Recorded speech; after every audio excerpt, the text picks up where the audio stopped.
Ay mga ka-venture, tapos na nga namin puntahan ang Ginurangan Lagunoy na kung saan una mong matatagpuan doon ay ang Istraha.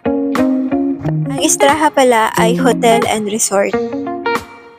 And ang pangalawang pinuntahan pala namin doon ay ang Kapihan sa Ginurangan. Na kung saan matitikman mo ang kanilang masasarap na kakanin.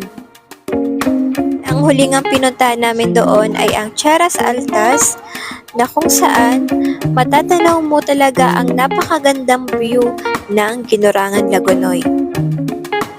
Tapos nga ay pumunta agad kami dito sa San Jose Boulevard na kung saan matatanaw mo dito ang napakagandang view ng dagat. Dahil magti-12 na nga, sobrang init pala kapag ganitong oras dito. Kaya kung gusto nyong ma-enjoy talaga ang dagat dito sa San Jose Boulevard, ay kailangan ay maaga talaga kayo.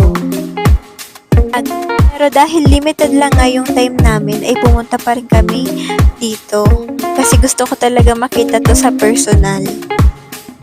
Nang pagkakita nga namin dito sa San Jose Boulevard, parang gusto talaga namin dito magtagal pero sobrang init talaga. Kaya madalian lang talaga yung pagpunta namin dito. Kaya mas maigi na maaga kayong pumunta dito or gabi kasi mas mai-enjoy nyo talaga yung view ng San Jose Boulevard. And pagkatapos nga namin makita ng personal ang San Jose Boulevard ay umalis din agad kami.